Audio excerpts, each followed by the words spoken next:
Chapter 8. Micolash, the Blood Moon, the Dreamlands, and the Great Ones. Quote, "A hunter is a hunter, even in a dream.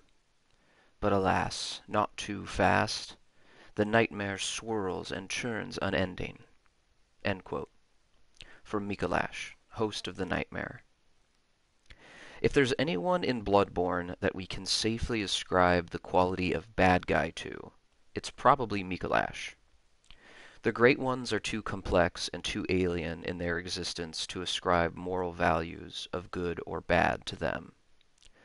Willem very likely tried his hardest to prevent the events of Bloodborne from occurring in the first place.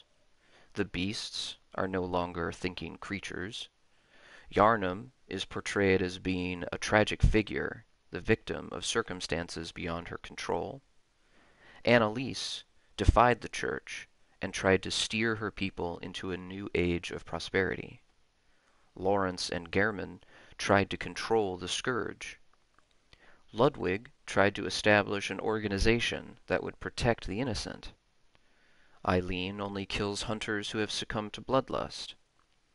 The abhorrent beast can't help the fact that he's been so horribly afflicted with the scourge, and his dialogue is almost heart-wrenching as you see how terrible his condition is.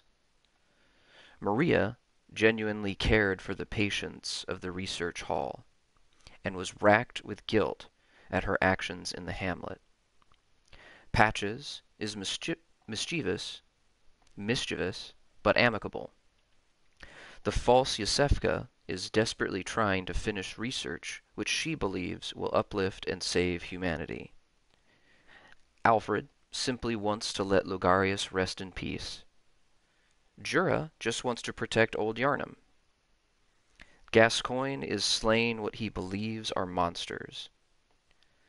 Micolash, on the other hand, is batshit crazy, and he seems to be perfectly happy with that fact. Micolash's existence seems to be, in itself, a laugh at the player by the developers. We've journeyed so far, faced so much, and struggled so painfully in our search for answers. When we finally encounter someone who could explain to us what the hell is going on, he's stark raving mad. It's almost as if the developers are taunting us. You're sure you want the answers? He knows the truth. Look what good it did him.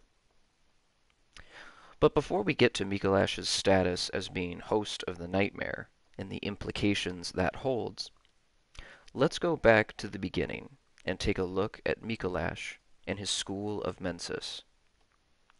For starters, I will use only information and evidence that can be found inside of the game.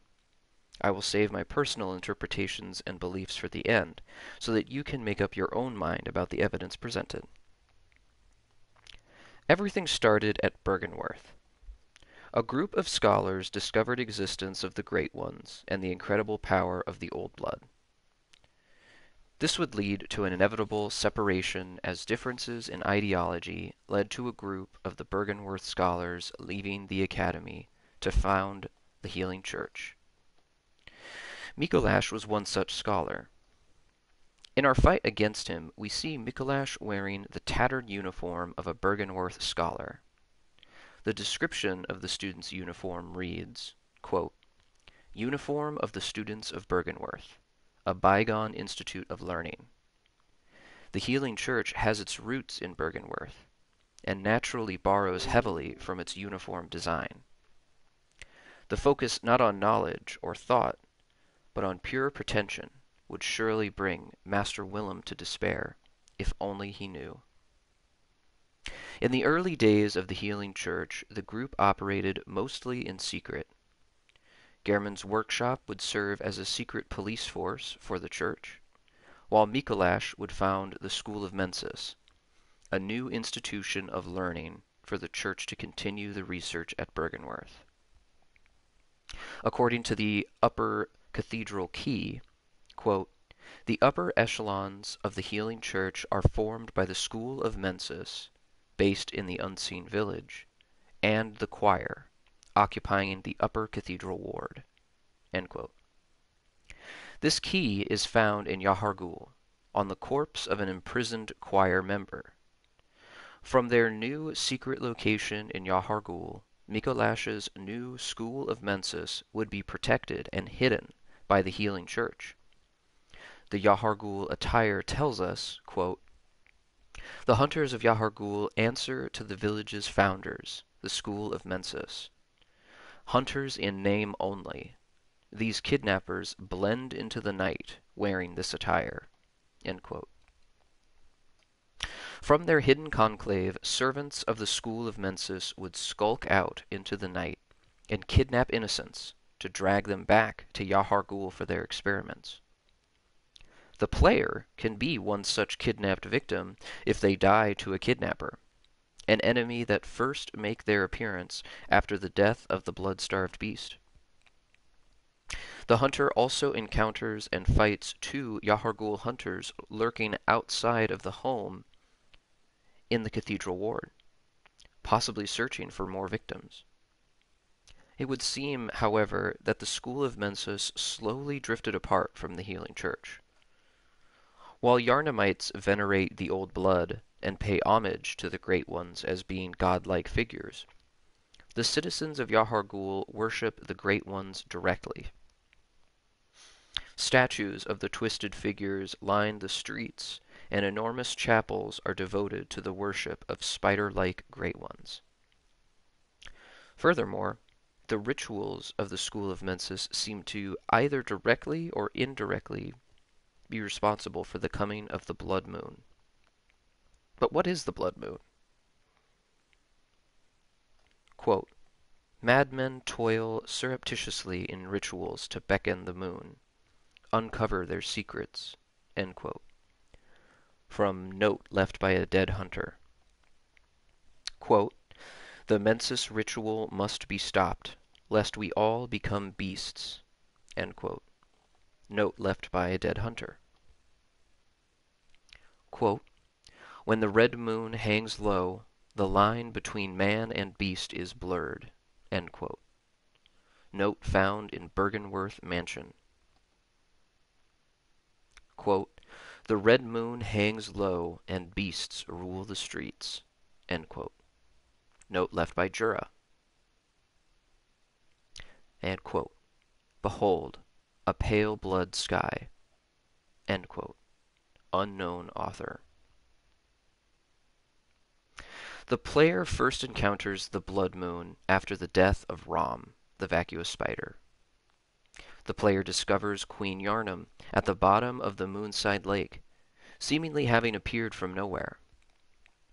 She weeps as she stares at the sky, and as the hunter follows her gaze, they see the overwhelming blood moon looming above them.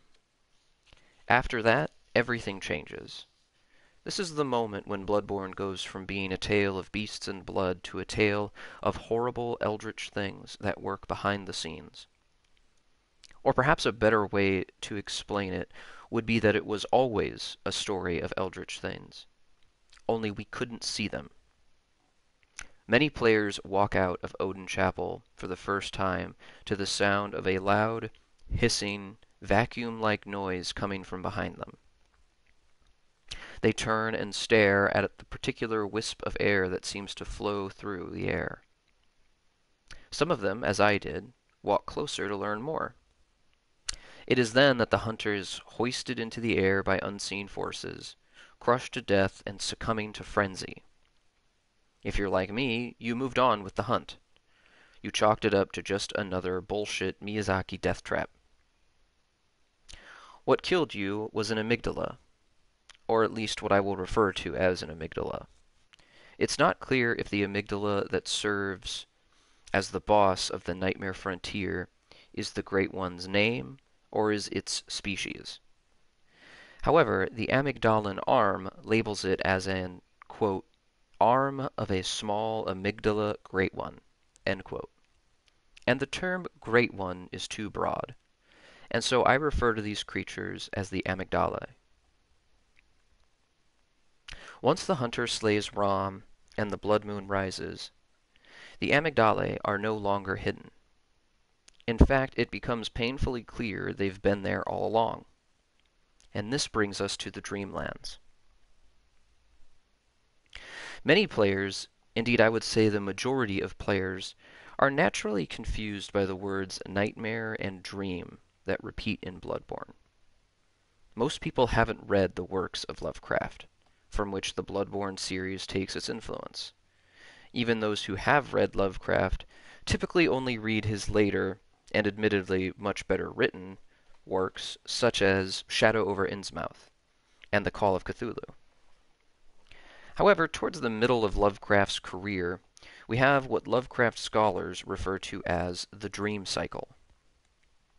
For Lovecraft, the act of dreaming was a method in which human beings could briefly transport their consciousness to an alternate dimension. The Dreamlands are not an illusion. They are a real place. The Dreamlands are a location just like Yharnam, Byrgenwerth, Cainhurst, or Yahar'gul. The mere fact that the player can take items from the Dreamlands and bring them back to the waking world is proof that it's a place equally real.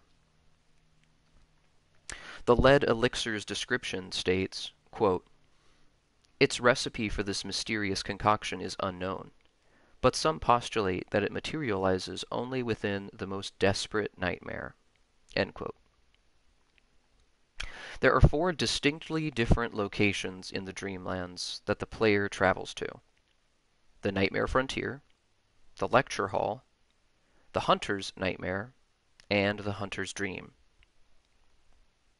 The Hunter's Dream is the first place in the Dreamlands the hunter travels to, and from here it is where they will travel to different parts of the game's world. The Lecture Hall is the next location the hunter travels to. The Lecture Hall of Byrgenwerth has been somehow warped and transported into the Dreamlands. The Lecture Hall is connected to the Nightmare, which consists of both the Nightmare of Mensis and the Nightmare Frontier. And judging from the fact that a church giant is found in the upper levels, it's possible that the School of Mensis moved into the Nightmare Lecture Hall at some point in time. Notice that when the hunter opens certain doors in the lecture hall and transports to the nightmare, the same warping effects and particles occur as when the hunter uses a lamp. The Dreamlands are a location that exists parallel to our own world. They have a landscape, just like we do, only they play by slightly different rules. Teleportation is just another method of transportation in the Dreamlands. The Dreamlands exist directly parallel to our own waking world. While the waking world is the domain of humanity, the Dreamlands are the lands of the Great Ones. These 2 worlds exist like a reflection of one another.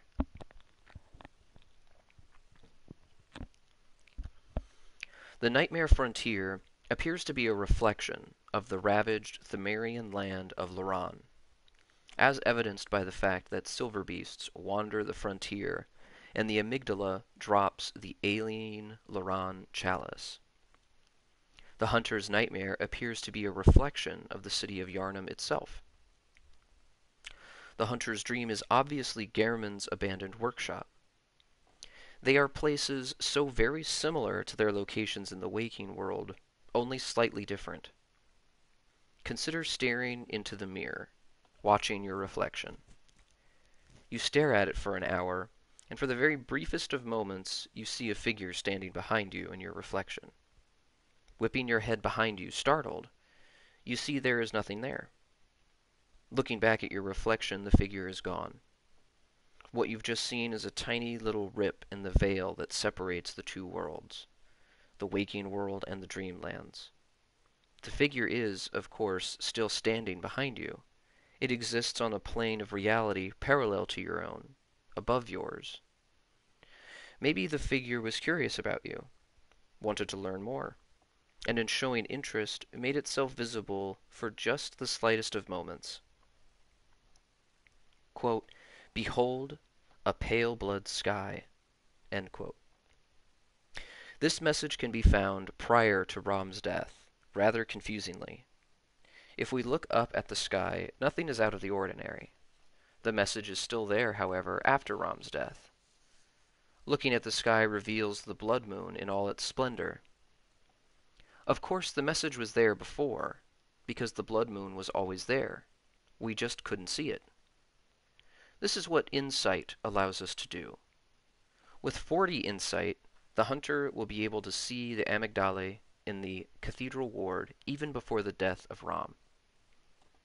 With 50 insight, the theme music of the hunter's dream will change to the theme that plays in the hunter's dream after Ram's death, even before Ram's death. With 60 insight, the hunter will be able to hear the crying baby when standing next to Ariana, even before the death of Ram. There is a theme here. Insight allows us to glimpse into the realm parallel to our own and see what lies beyond humanity's perception. After the death of Ram, the veil that separates the worlds collapses completely. Insight is no longer necessary. The blood moon rises. The amygdalae are invisible. The crying baby is heard constantly. The citizens of Yarnum are driven insane once they are forcibly made to understand the depths of their reality. Simply looking upon the great ones is enough to drive someone insane, let alone the twisted knowledge that they lurked above you all your life, always watching you. But where does it fit together? How does Micolash beckon the blood moon? Why is he in the nightmare? And why is he the host? What follows is purely my own interpretation and belief based on the evidence I have gathered. Do not consider any of this as solid fact. Instead, use it as my interpretation so that you can gather your own beliefs. The school of Mensis was founded to continue the study of the Great Ones, began at Bergenworth. Micolash reported to Lawrence and the Healing Church, and in return they kept the existence of the school a secret. After the purge of Old Yarnum, secrecy was no longer necessary, and the choir was formed to study the old blood of the Great Ones and Abritus. Early on, Micolash and the choir cooperated, as evidenced by the augur of Abritus that Micolash wields. However, Micolash's experiments and the rituals of the school of Mensis slowly grew more twisted. Micolash began to kidnap hunters, likely to Ludwig's displeasure. Even the corpse of a choir member is found chained and imprisoned inside of Yahar'gul, suggesting that Micolash and the Mensis students were growing emboldened by their closing nearer to the Eldritch truth. In response to this, the choir would send a man named Edgar to infiltrate the school of Mensis and discover what was going on, implying that the school had begun hiding their research from the choir. We know very little about Edgar.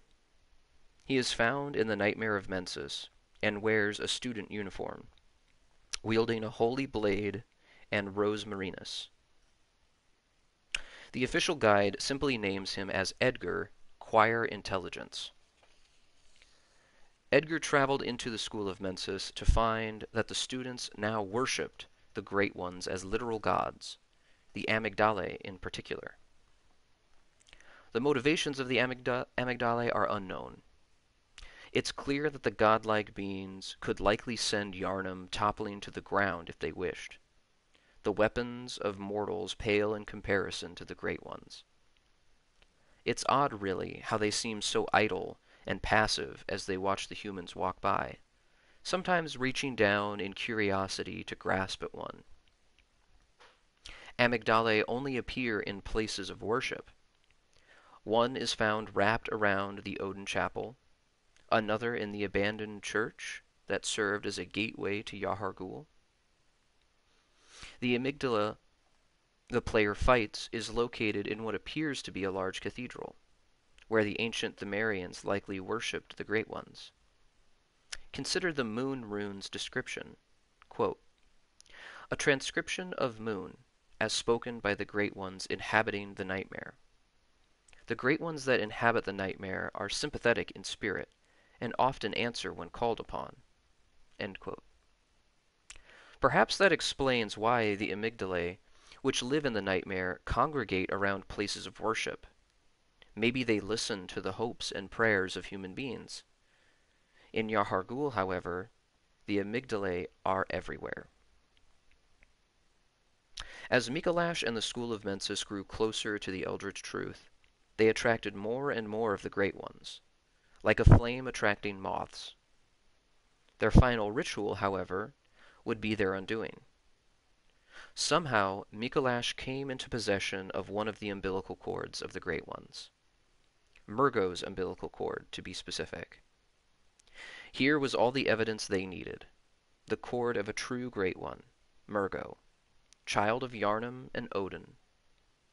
With the results of their research and the cord of the eye at their disposal, Micolash and the Mensis students would attempt to ascend to the status of godhood, just as Rom and Willem had done with the orphan's cord.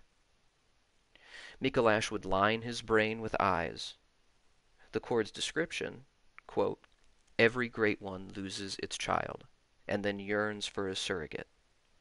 This cord granted Mensis audience with Murgo, but resulted in the stillbirth of their brains." End quote. Murgo was dead. Indeed, Murgo had died in stillbirth millennia ago in ancient Thumaru. It's not exactly clear what it would mean for a Great One to be dead, if they can even die in the first place. When the school of Mensis communed with the dead Great One, it was the end of Yahar'gul. The veil between worlds was ripped apart. Bell ringers brought the dead to life. The citizens fleeing the carnage were frozen in stone, permanently affixed to the walls they so desperately tried to climb to freedom. The many caskets that lined the streets burst open, body parts coagulating together into masses of meat and bone that clung together and attacked the kidnappers, murdering them. Mensis was dragged into the nightmare, ripped open. Micolash and all of his students were dead, but their consciousness were pulled down into the nightmare. Very few would survive this transition, the only two we know of being Micolash and Edgar. Micolash was brought to the Dreamlands, specifically the Nightmare. Edgar likely survived due to the fact that he was not wearing a Mensis cage, and likely did not participate in the ritual, while Micolash is a bit of a special case. Micolash's corpse, still located in Yahar'gul, provided a gateway. Just as the many lamps around Yharnam provide gates to the hunter's dream, Micolash's corpse, the host of the nightmare, would provide a gateway to the nightmare. The nightmare, as we have discussed, appears to be a reflection of the Thumerian city Loran. If that is the case, perhaps Loran was the place of Murgo's attempted birth. At the top of Murgo's loft, the castle upon which the hunter ascends, we find Queen Yharnam weeping. By following her gaze, we ascend to the top of the castle, and there we fight Murgo's wet nurse. Historically, a wet nurse was typically a woman who would breastfeed an infant child if the mother, for whatever reason, was unable to. While fighting her, the lullaby of Murgo, a haunting melody, plays throughout the area. Perhaps the wet nurse was a great one summoned by Yharnam to care for her future child. Or perhaps the wet nurse was created as some kind of manifestation of Murgo's consciousness. Either way, the wet nurse is a fully formed great one. She bleeds red, just like the amygdalae, the orphan, and the moon presence do, instead of the clear fluid that the kin bleed. She is the dominant force ruling over the nightmare from atop Murgo's loft, and something peculiar occurs upon slaying her. In the English version of Bloodborne, the blue text, "Prey slaughtered," accompanies a victorious boss fight. In the Japanese version, it's the blue text, "You hunted."